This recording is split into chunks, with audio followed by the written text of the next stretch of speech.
വരാൻ പോകുന്ന നിയമസഭാ തെരഞ്ഞെടുപ്പിൽ BJP 140 സീറ്റുകളിലും മത്സരിക്കും. അതായത് BJP നയിക്കുന്ന NDA മുന്നണി അത് ഘടകകക്ഷികളെ ഒക്കെ തന്നെ വേണ്ട തരത്തിൽ പരിഗണിച്ചുകൊണ്ടും ഒക്കെ തന്നെയാണ് 140 മണ്ഡലങ്ങളിലും മത്സരിക്കുക. ഘടകകക്ഷികൾ എന്ന് പറയുമ്പോൾ നമുക്കറിയാം, ഏറ്റവും പ്രധാനപ്പെട്ട ഘടകകക്ഷി BDJS ആണ്. BDJSന് അർഹമായ പ്രാതിനിധ്യം കൊടുക്കും.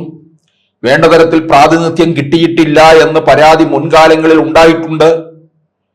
അതുപോലെ തന്നെ ഏറ്റവും സമീപ സമയത്ത് NDAയിലേക്ക് വന്ന സാബു ജാക്കബിന്റെ 2020-യിലൂടെ എറണാകുളത്ത് ഏതെങ്കിലും തരത്തിലുള്ള നേട്ടം ഉണ്ടാക്കുന്നതിന് വേണ്ടി അവർക്കും അർഹമായ പ്രാതിനിധ്യം കൊടുക്കും.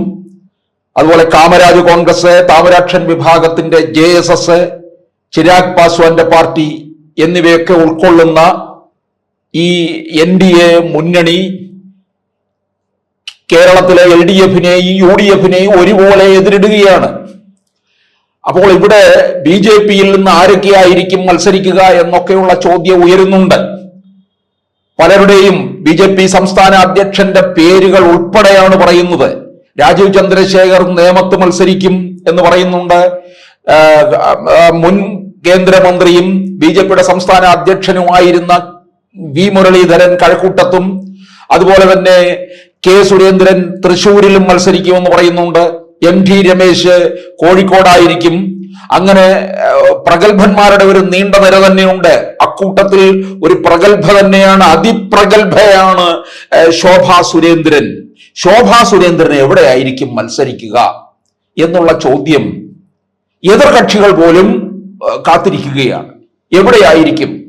വട്ടിയൂർക്കാവിലാണോ, കായംകുളത്താണോ, അതോ തൃശൂർ ജില്ലയിൽ പുതുക്കാടാണോ, അതോ മറ്റേതെങ്കിലും മണ്ഡലത്തിലാണോ?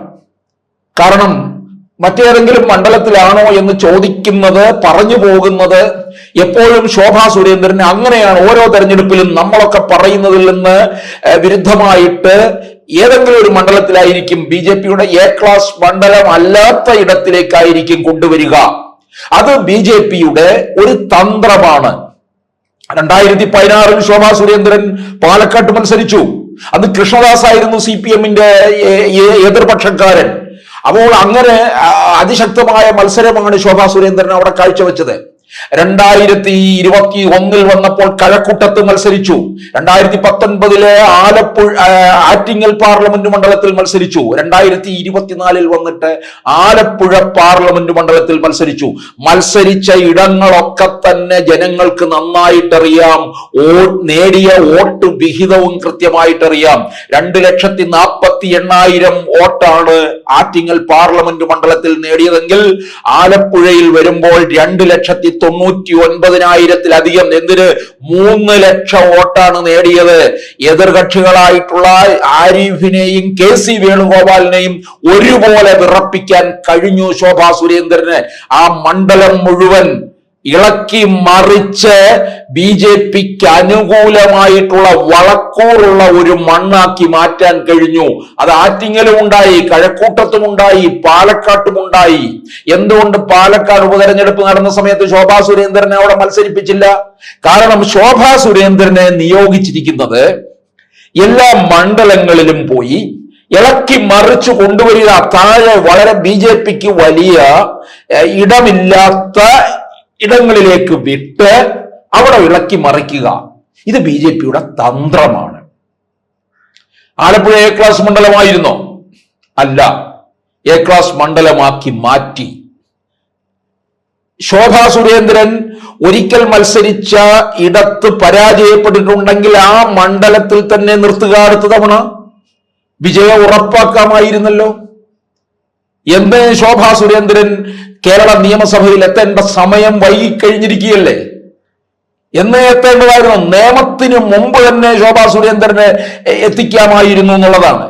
ആദ്യമായിട്ട് എത്തുന്നത് O രാജഗോപാലാണ്. 2016 നേമം മണ്ഡലത്തിൽ 21 വന്ന് കയ്യിൽ നിന്ന് നഷ്ടപ്പെടുകയും ചെയ്തു. പക്ഷെ ശോഭാ സുരേന്ദ്രനെ എത്തിക്കാമായിരുന്നു, അത് ചെയ്തിട്ടില്ല. ഇപ്പോഴും നമ്മൾ പറയുന്നുണ്ട് ആലപ്പുഴ പാർലമെന്റ് മണ്ഡലത്തിലെ കായംകുളത്തായിരിക്കും മത്സരിക്കുക എന്ന് പറയുന്നു. കായംകുളത്ത് BJP വലിയ ചലനമുണ്ടാക്കിയെടുത്തു ശോഭാ സുരേന്ദ്രനിലൂടെ. അത് 2026 വരുമ്പോൾ ശോഭാ സുരേന്ദ്രനെ ആയിരിക്കത്തില്ല അവിടെ നിർത്തുന്നത്. ശോഭാ സുരേന്ദ്രനെ ഈ പറഞ്ഞതുപോലെ മറ്റുള്ള ഇടങ്ങളിലേക്ക് കൊണ്ടുപോകും.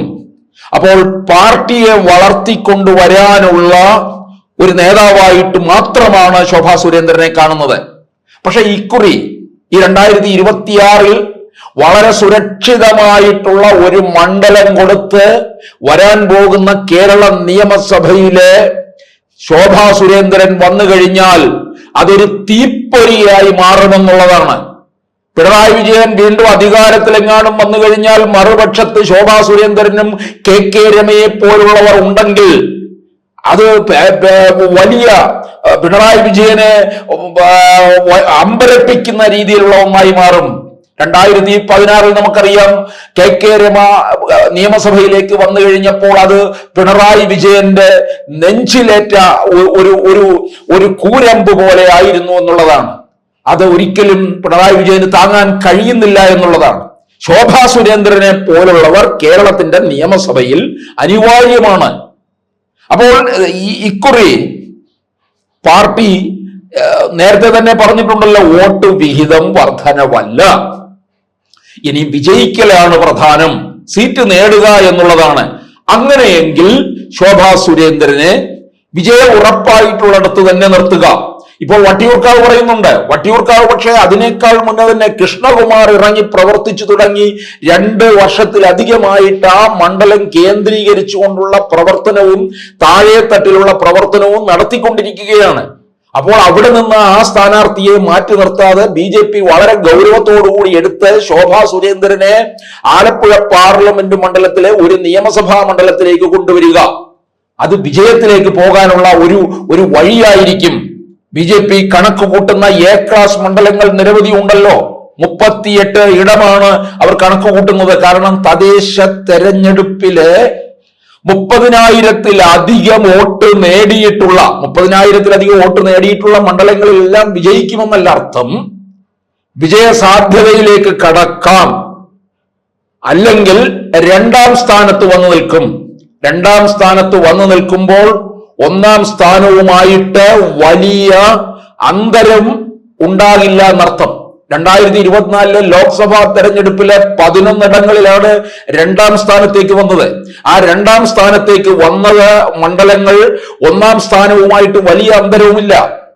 അതാണ് പാർട്ടിയെ CPM-നെ പോലുള്ള ഒരു പാർട്ടിയെ അമ്പരപ്പിച്ചത്. പാർട്ടിയിൽ നിന്ന് പോലും പാർട്ടി കേന്ദ്രങ്ങളിൽ നിന്ന് പോലും വോട്ട് ചോർച്ച ഉണ്ടായിട്ടുണ്ടെന്നവർ മനസ്സിലാക്കിയിട്ടുണ്ട്.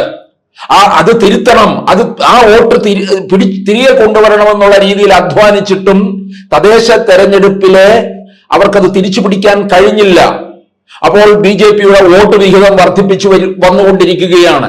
ആ സാഹചര്യത്തിൽ ശോഭാ സുരേന്ദ്രന് സുരക്ഷിതമായ മണ്ഡലം കൊടുത്ത് നിയമസഭയിൽ എത്തിക്കുകയാണ് വേണ്ടത്.